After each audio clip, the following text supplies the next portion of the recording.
Before we begin, understand something clearly. This is not a beginner's introduction to spirituality. This is not inspiration. This is not comfort. This three-part series is for those who already know they are not the body, but still feel the pull of identification. We are going to examine the mind, body carefully. We are going to dismantle identity structurally. And in the final part, we are going beyond even the idea of being. No tradition, no belief system, no borrowed authority, only direct examination. If you are ready, let's begin.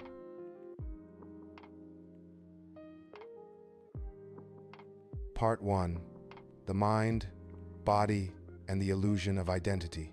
You already know, at least intellectually, that you are not the body. You have heard it. You have repeated it.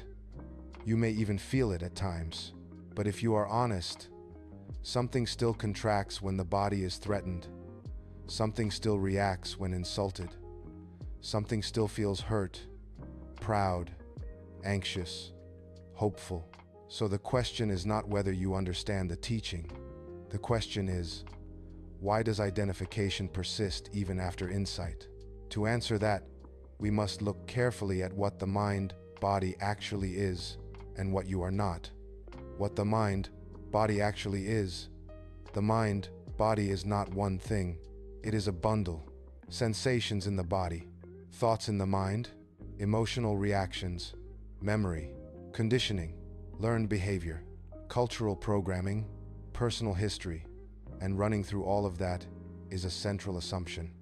I am this. This assumption is rarely spoken out loud. It is simply felt and assumed. Let's slow down and look at something ordinary. You are driving. Someone cuts you off. Immediately, the body tightens. The heart rate increases. Thoughts arise. What is wrong with him? Maybe anger appears. Now ask, Hite, did you decide to create those reactions? Did you consciously sit there and say, let me generate anger now? No. They appeared. The body reacted. Thoughts appeared. Emotions surged. All of that happened automatically. Yet something claims ownership. I am angry. This is the illusion of identity. The first crack in the illusion. If anger appears, and you did not create it, how can you be it? Look at that carefully. Anger is an experience. It arises, it stays, it fades. You know it. That means anger is something known. If it is known, it cannot be you. The same is true for sadness, fear, excitement, confusion, clarity. They are known. Even the thought, I understand this, is known. So the mind, body, is a field of changing experiences, and you are that which knows the change. But here is where most seekers stop. They say, I am the awareness that knows the body. And that sounds correct. But even here, subtle identification continues. We must go slower. The body is known. Close your eyes for a moment. Feel your hands. You feel sensation, pressure, temperature, texture. That sensation is known. Now feel your breathing. Known. Feel tension in your shoulders. Known. The body is an object of experience. It is perceived. If it is perceived, it cannot be the perceiver. This is simple. But the mind resists this simplicity because the body feels intimate. It feels personal. It feels like me. Why? Because sensation and ownership have been fused together since childhood. When you were young, someone pointed to your chest and said your name. You learned, this body is me. That learning was never examined. It was absorbed, and it hardened into identity. But look now directly.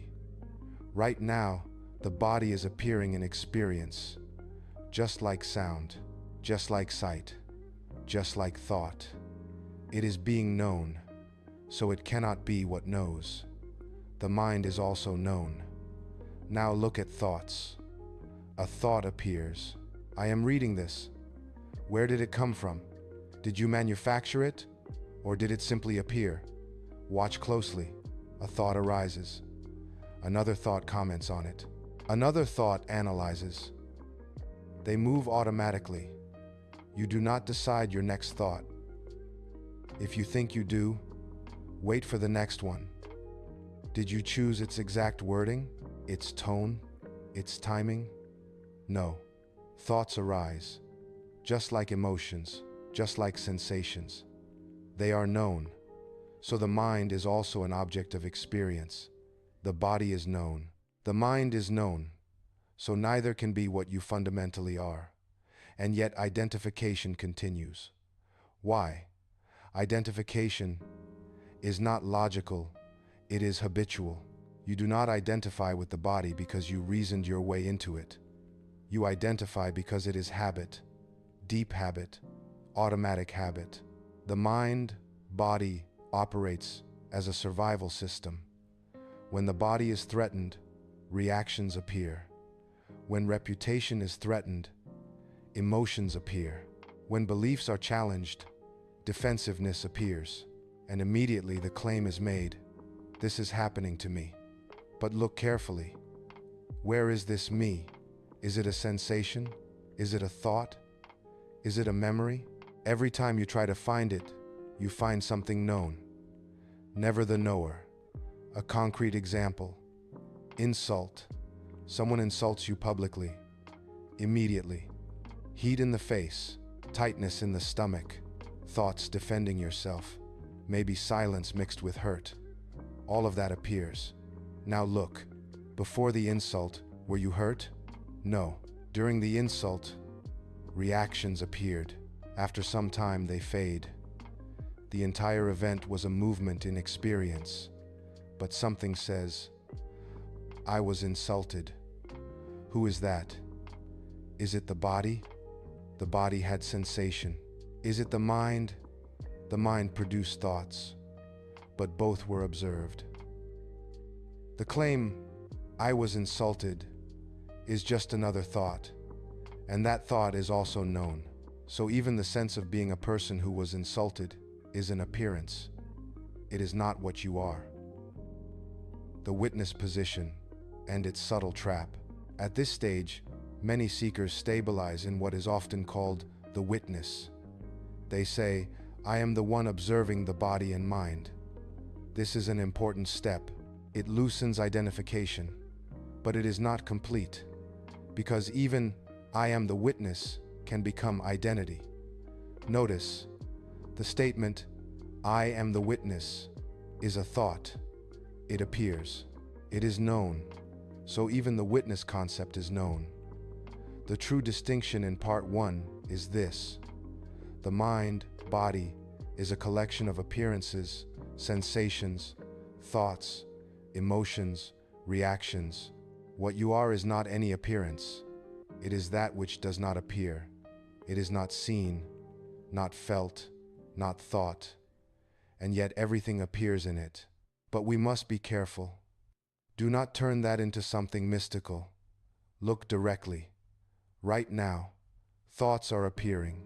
Sensations are appearing. Emotions may be appearing. They are changing. But something is not changing. You do not experience yourself coming and going. Experiences come and go. But you do not come and go.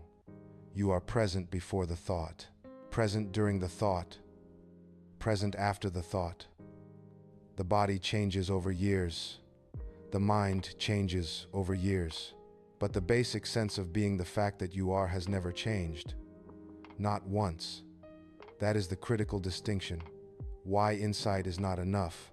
You may already know everything written so far. But identification persists because insight is often conceptual. You say, I am not the body. But when pain arises, you contract. You say, I am not the mind. But when someone challenges your beliefs, defensiveness arises. So the problem is not knowledge. The problem is subtle ownership. Ownership hides in language, my thoughts, my emotions, my progress, my realization. Who is this? My. Look for it. you will find only thought, and thought is known. The clean distinction. Let's make this as simple as possible. The mind, body, appears, changes, reacts, has history, has memory, is observable. What you are does not appear as an object, does not change, has no history, cannot be observed, is present before, during, and after all experience. This is not mystical, it is direct. The difficulty is not understanding. The difficulty is letting go of habit. Because if you are not the mind, body, then you are not the thinker. You are not the doer. You are not the emotional center. You are not the personal story. And that destabilizes everything, which is why most stop at, I am awareness, but we are not stopping there. This is only part one. The question that ends part one. If the body is known, if the mind is known, if even the sense, I am the witness, is known, then answer this carefully. What are you before the claim appears? Do not answer conceptually. Look, before thought says, I, what is there? Stay with that. Because in part two, we are going to examine the mechanism that keeps recreating the illusion of identity, even after you see through it.